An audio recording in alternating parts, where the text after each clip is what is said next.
Olá, meu nome é Eduardo Starosta e esse é o canal Fora de Curva. Hoje, 7 de novembro, uma segunda-feira muito chuvosa aqui no sul do país. É dia do quadro O que Vem Por Aí, mas antes disso vamos colocar uma coisa específica de segunda-feira, tratando do nosso grande amigo Elon Musk e suas novas aventuras nas redes sociais. Mas antes disso, gente, não esqueça, deixe seu like, compartilhe esse vídeo se gostar no final com a sua rede de contatos. E especialmente, vamos se inscrever aqui no Fora de Curva, que vai fazer um bem danado aqui pro canal. E para você não custa nada, é só um botãozinho para apertar. Mas vamos lá, gente. Semana passada, o Elon Musk arrumou mais uma encrenca para sua vida. Além de mandar foguetes no espaço, até para tentar colonizar Marte, jogar um monte de satélites em órbita para a internet dele, fabricar carros elétricos e outras cositas mais, o nosso amigo bilionário, que sempre se compara ao Homem de Ferro, resolveu ou teve que comprar o Twitter, uma das maiores redes sociais do mundo. Ele pagou só um trocadinho, se não me engano, 235 bilhões de dólares. Isso aí chega a ser só um pouquinho a mais da suplementação orçamentária que o futuro governo quer ainda esse ano para o orçamento do ano que vem. Mas o negócio é o seguinte, ele entrou no negócio de redes sociais provocando uma balbúrdia, provocando uma bagunça em dois aspectos. Demitiu, parece que 50% dos funcionários, tendo que readmitir alguns que, dizem as más línguas, foram postos para a rua por engano. Mas o que parece é que ele está fazendo uma faxina interna na empresa para dar viabilidade, sustentabilidade financeira à operação. Mas, segundo falam, ele está privilegiando nessas dispensas os tradicionais censores, ou aqueles chamados de maneira mais chique moderadores de conteúdo, que realmente estavam pegando pesado com muitas pessoas. Nesse contexto, pessoal, ele recebeu algumas denúncias a respeito dos exageros que estão sendo feitos aqui no Brasil, não apenas pelos moderadores de conteúdo da empresa, mas especialmente pela justiça aqui do país. Vamos relembrar, o Tribunal Superior Eleitoral e o Supremo Tribunal Federal, que em essência são as mesmas pessoas, estão proibindo, estão bloqueando contas de pessoas que questionam a funcionalidade das urnas eleitorais aqui no Brasil. Longe de mim questionar isso, essas urnas são a coisa mais perfeita para contar votos que já foi feita desde a invenção da roda. Não sei se roda conta voto, mas deve ter uma rodinha ou outra dentro das urnas. Mas é uma perfeição, viu, moderadores do YouTube? Não precisam me cortar porque essas urnas são de origem, são de inspiração celestial. E essa é a minha opinião, que é incensurável, segundo a Justiça Eleitoral Brasileira. Mas tem gente que está sendo muito censurada, muitos deputados, parlamentares, políticos, comunicadores, que teriam, segundo a Constituição brasileira, o direito pétreo de dizer o que pensam. Mas quem é a Constituição brasileira frente aos grandes togados do nosso país? Não é ninguém. Então é uma Constituição que se lixe, né?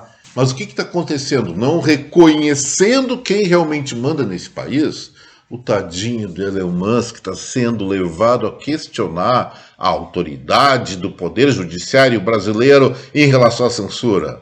Seu Musk, não faça isso, que você vai se ferrar. De repente, o teu próprio Twitter vai ser censurado por aqui. Então, vamos tomar cuidado com isso. Mas também, gente, é bom registrar, não é só o Twitter que está fazendo o que chamam de downsize, um corte de pessoal na sua rede social para funcionalidade. O Facebook, agora chamado de Meta, do Mark Zuckerberg, vai também estar decidido também a promover um grande corte do número de pessoas que operam a plataforma. Evidentemente, isso aí mostra o quê? Que as redes sociais, elas encontraram um limite de viabilidade econômico-financeira. Elas vão ter que se tornar mais racionais, vão ter que ter mais responsabilidade com as suas contas internas, porque o dinheiro para eles começou a ficar um pouco mais difícil de entrar. E vou dizer mais, agora eu vou me arriscar um pouquinho. No momento que essas redes têm moderadores parciais que bloqueiam um, bloqueiam o outro, eles estão cortando gente com milhares, centenas de milhares, milhões de seguidores, e essas pessoas logicamente ficam decepcionadas com a plataforma e param de segui-las. E quem que mantém tudo isso? O patrocinador. E o que o patrocinador quer? Densidade. que é pessoas com poder de compra, e essas pessoas normalmente gostam muito de assistir essas personalidades que foram bloqueadas. Caindo audiência, cai faturamento, cai lucratividade. E esse é um grande impasse que o mercado está gerando para essas plataformas no sentido da sua viabilidade.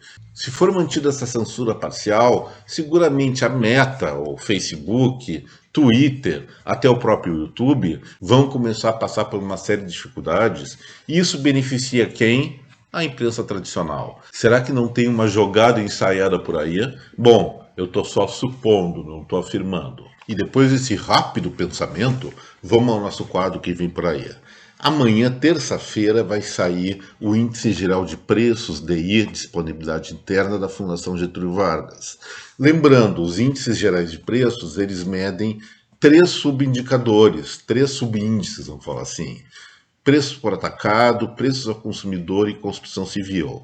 De acordo com a perspectiva da própria Fundação Getúlio Vargas, o IGPDI deve fechar outubro com a quarta deflação seguida, queda, segundo eles, de 0,77%. Isso já vai além da perspectiva que se tinha logo depois da queda do preço dos alimentos, redução do ICMS sobre combustíveis, energia elétrica e telefonia, que por sinal ainda não repassaram essa redução do custo tributário para os nossos bolsos, continuo chamando a atenção, mas a minha perspectiva inicial é que essa onda de redução de preços focado no setor alimentação e no setor energético e telecomunicações gerasse deflações por 3 meses. O IGPDI já está superando essa expectativa e vai para o quarto mês de queda de preços e de uma forma bastante acentuada. Isso aí deve ter muita influência de alguma queda de preço de commodities, especialmente ferro, que houve um cerceamento da exportação desse produto à China, além da valorização do real e consequente desvalorização do dólar,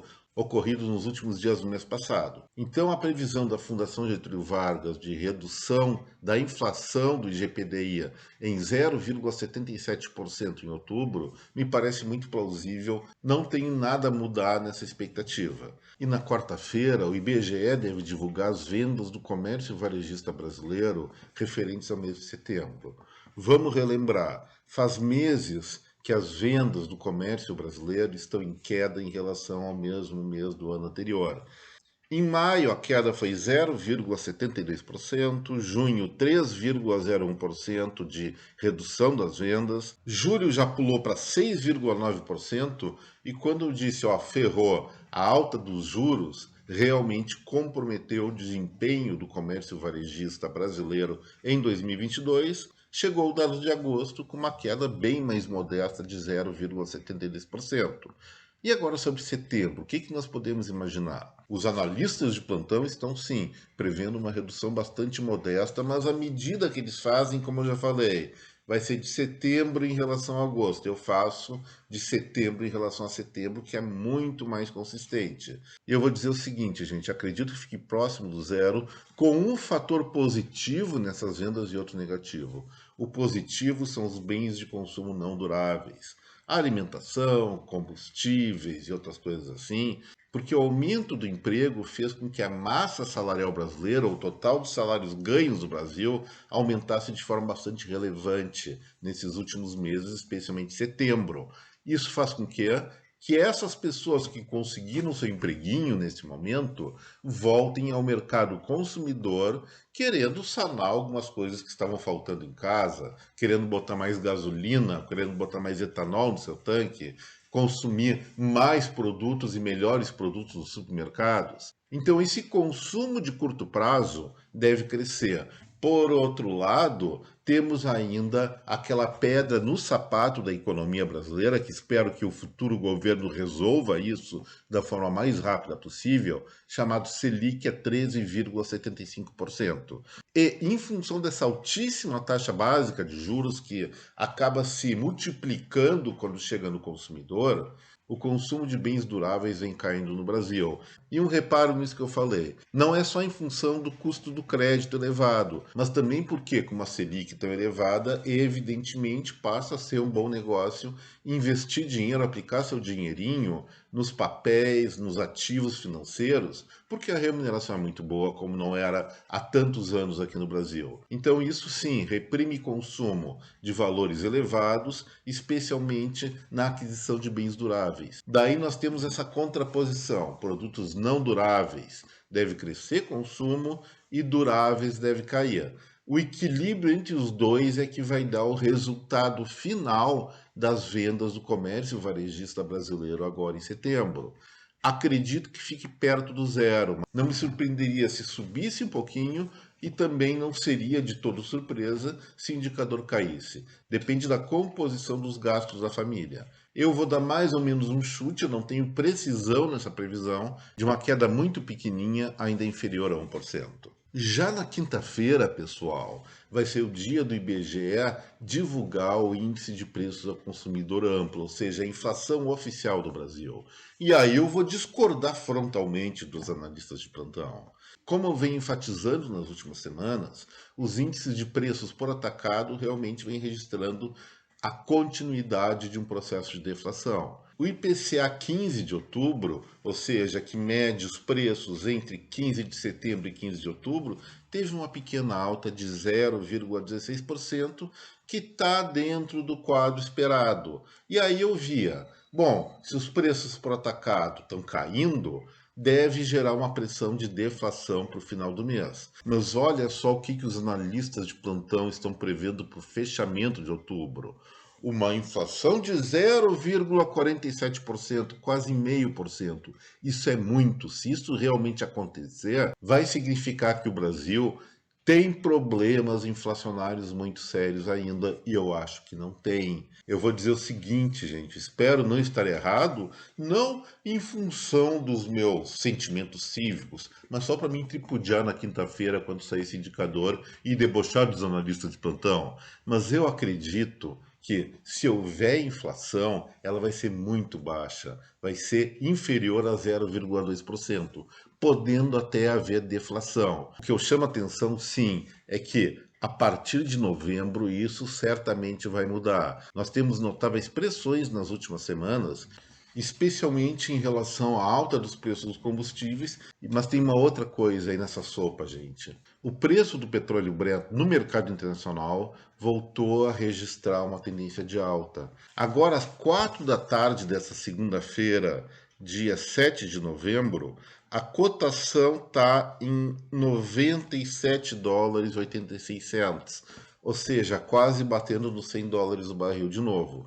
Aí tem que ver exatamente o que está acontecendo. Não me detive em analisar essa questão. Provavelmente tem a ver com a chegada de temperaturas mais frias no hemisfério norte, onde vai se demandar mais combustível para aquecimento doméstico, aquecimento dos ambientes internos. Enfim, o preço do petróleo no mercado internacional vem registrando altas e claro, isso vai comprometer a composição do preço aqui no Brasil, considerando também o alívio que nós tivemos esses últimos dias com relação à valorização do real e desvalorização especialmente do dólar, que vai amenizar esse efeito. Mas repito, não vejo motivos para que o IPCA de outubro, que já fechou, já acabou o mês, chegue a patamares tão elevados como os analistas de plantão estão imaginando, de 0,47%.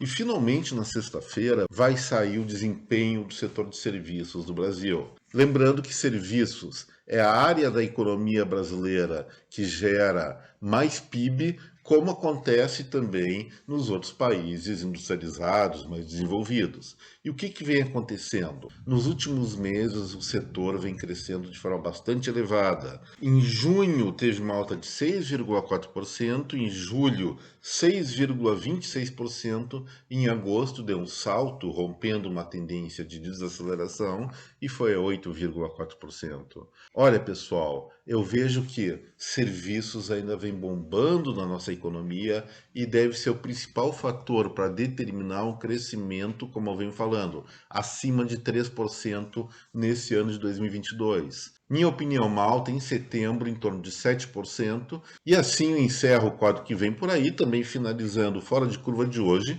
mas não se esqueça, olha o botão no like. Olha a inscrição no canal, especialmente se você achou útil esse conteúdo, vamos compartilhar esse vídeo com a sua rede de contatos. Gente, uma excelente semana para cada um de vocês, um forte abraço em cada um, até breve, tchau!